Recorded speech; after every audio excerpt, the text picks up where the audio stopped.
Are we recording? Yes, I think we are. Have to edit that out. Howdy, Mike McCoy.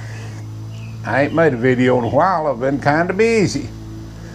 Had a couple doctor's appointments I had to go to, and that got me kind of going. And it's been sort of busy and chaos down at the sawmill. Having to change a lot of belts and stuff. We got them in, finally got the right sizes. Naturally I ordered the wrong size and had to switch them out. We got that done. So hopefully Monday I'll get all my belts on. But the reason I was talking, running my mouth today is about superstitions and logging and sawmilling and stuff. And being here in the mountains of North Carolina, we've got our haints and our spooks and our choir ways of believing and stuff, and I just thought I'd go over one or two of them things today. The first thing is sassafras. I know y'all know what sassafras looks like and what it is. And on rare occasions you'll get a log of sassafras big enough that you can actually saw. I've been doing this since like 1985, and I think I've seen one tree that was big enough to cut a log out of. And when I cut that tree, the old guy that was working with me, he said, I ain't having nothing to do with that. I said, why? He said, that's witchwood. Said, that stuff's bad luck. Said, I won't even ride with you in the truck you're hauling it on. Said, you don't mess with sassafras. Said, if you cut it into firewood, your house is subject to burn. If you cut it into lumber, whatever you build with it, said won't last. It's just bad luck. And I'd never heard that before. And I brought the thing home and sawed it, and what become of the lumber I don't know, for it wasn't really pretty lumber. It was old brown looking. But you know, I often wondered about that, and after that I got to talking to older people about it, and they've been carpenters, walked off of jobs before they'd nail a piece of sassafras up.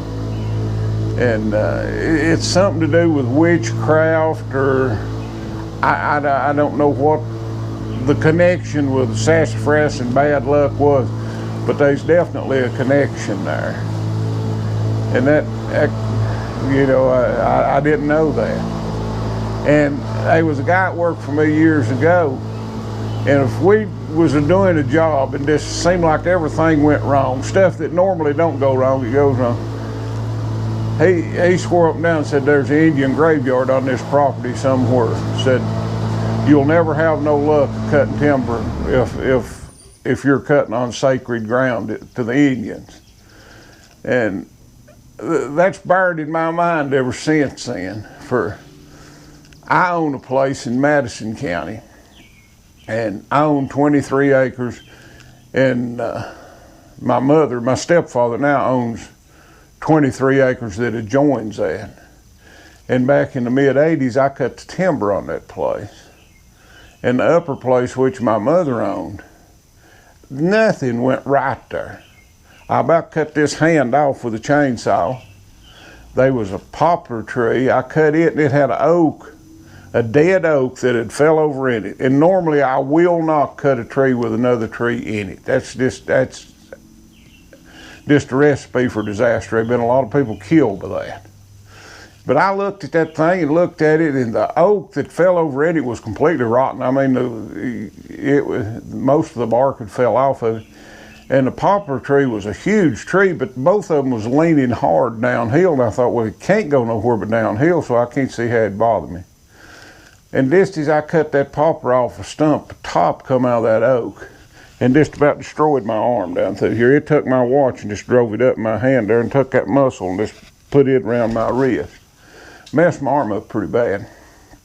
And it was just something like that all the time.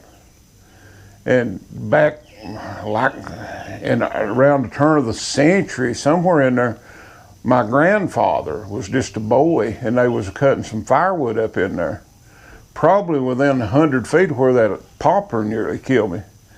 And the wind had blowed over a tree. And back then all they had was crosscuts. And they took a crosscut and they cut the tree off the stump. And when the tree turned loose the stump stood back up. And when it did, it caught my grandfather and pulled him over in there. And the hole that the stump had made broke his leg all to pieces. He had a limp from me until the day he died, and almost killed him. They thought he was going to die for a while. And, you know, you can't help but wonder about stuff like that. Because that piece of property, I know in my lifetime, and I'm 65 years old, nobody's ever got any good off of it. I tried to buy it from my mother. I tried everyone under the sun to get that. For when I got married, I wanted to be close to my grandmother because my grandmother raised me. And I felt like I needed to be close to her, and her and my wife could not get along, for they ain't never made a house big enough for two strong-willed women, and both of them strong-willed. So I thought, I'll just build me a house, you know, close to her. And my mother and them is going to give it to me, and then they wasn't going to give it to me. We went back and forth for 2 years over this. Tried to buy some of the property off my aunt. They wouldn't sell me none. And I finally got disgusted and bought a house in Asheville, which is probably the smartest thing I ever done, but I did. And then years later, I bought the property off my aunt and uncle.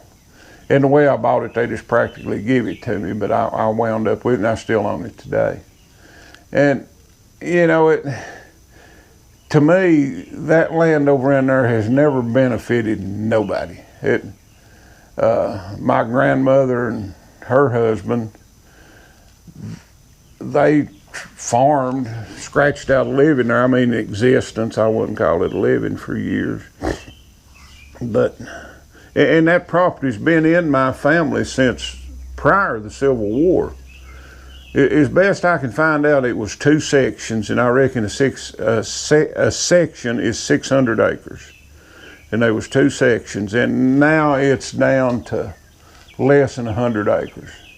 I own 23, my stepdad owns 23, and is my mother's first cousin, my grandpa's brother.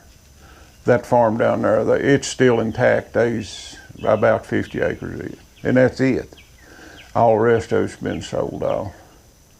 But, and I probably should have sold mine, but I didn't. It's simply because it's been in the family so long. You know, I think I'm the 5th or 6th generation, and when it goes to my son, he'll be either the 6th or 7th. I need to stop and figure it up. I can figure it up in my head and go to 5 easy, and I'm pretty sure it's 6 or 7.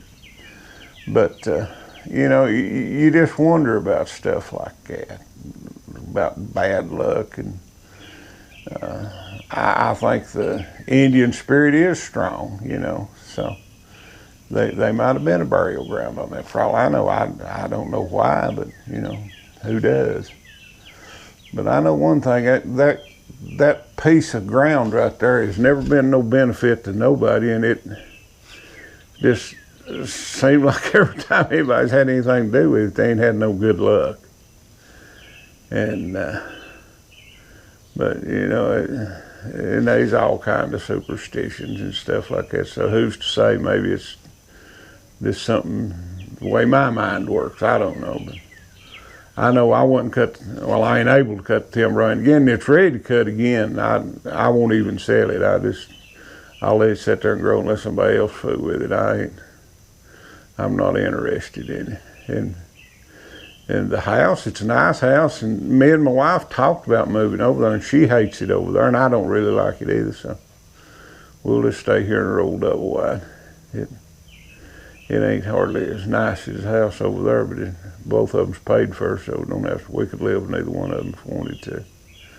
But, you know, that's just the way it goes. And when I had a dry kiln to burn between 2 and 3 years ago, and it wasn't a big dry kiln at all. It killed about 1,000 feet. And I went running down there that morning, and the thing was just a-glowing. It was fully engulfed. It was right before something like that collapses. You know, you could see inside of it. The walls was gone. And there was a piece of red oak in there that I cut for a fireplace mantel. and it was a glowing brighter than other. It was glowing enough till it caught my attention. And there was a big red oak tree just right out the road here, and that come out of that red oak tree, and that was the only piece of wood that was fit to saw in that whole tree. It was the prettiest tree on the property, but it was, I think it was a Spanish oak or a pin oak one, and it was getting a bunch of dead limbs in it, and I was afraid one of them limbs fall out and hit one of my grandkids. And that's the reason I cut it. If the tree had been healthy, I'd never cut it. But I took, it's just a big old bushy tree, but there's about an 8-foot log in the butt of it. And I got that one piece out of it, and it burned. And there was an Indian come by here just a day or two after that, and I mentioned it to him, and he said in our history, red oak means fire. So, you know, I don't know. I don't know nothing about Indian history or nothing else, but I do know that piece was glowing to the point that it caught my attention.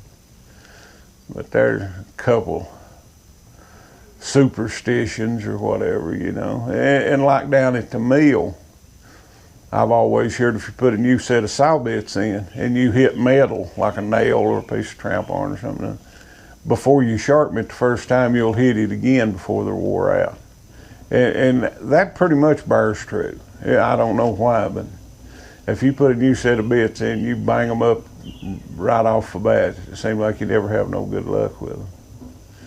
And I don't even know where I got it at, but if I've got a log on the carriage, I won't stop sawing until I cut that log. I will not leave a partially sawed log or a log on the carriage. I'll saw it, and I don't know where that comes. That's just something somebody's told me, or I don't know where it comes from. But you know, it's just some of our old choir ways here in the mountains. You know, our spooks and goblins and such. When I was just a kid, probably 10, 11 years old, there was a girl years before that. Let me get straight at you.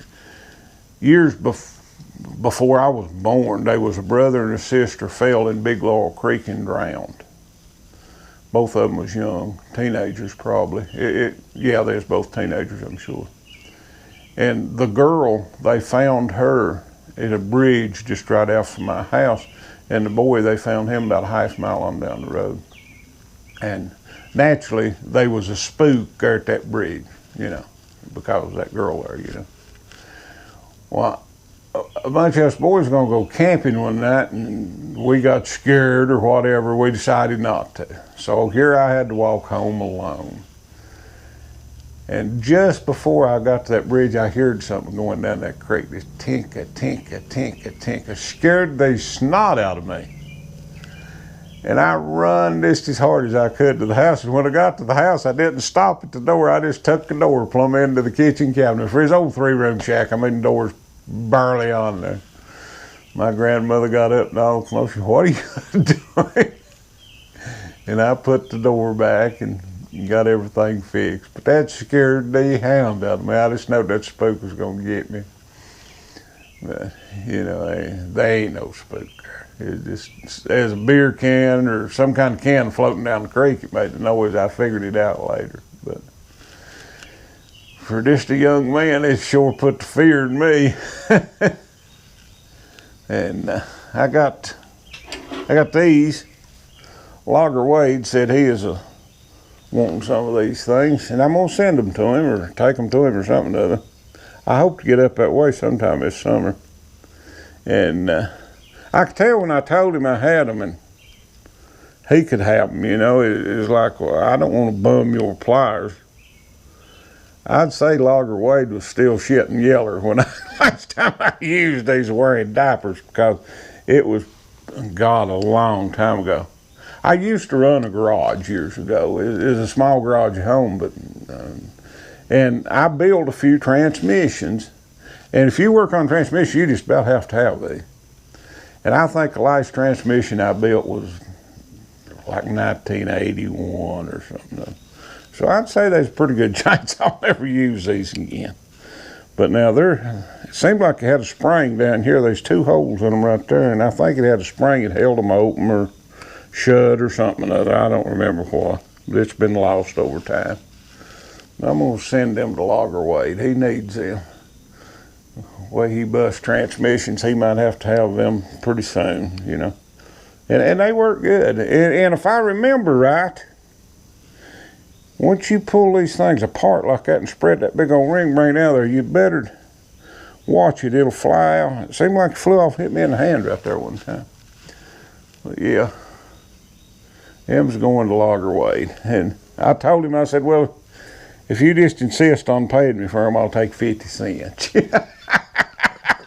But I'll never use these things. And how I've kept up with them all these years, I'll never know. Down there at the sawmill, tools just disappear. I mean, between the help of getting them and it seemed like once a tool falls in sawdust, it's never to be seen again. And I'm surprised that this thing has lasted all these years. Now, I don't know what they're doing down at the mill. I don't know. I've tried to use them on something that I'm sure something that they weren't designed to do. But I won't send them to Logger Wade.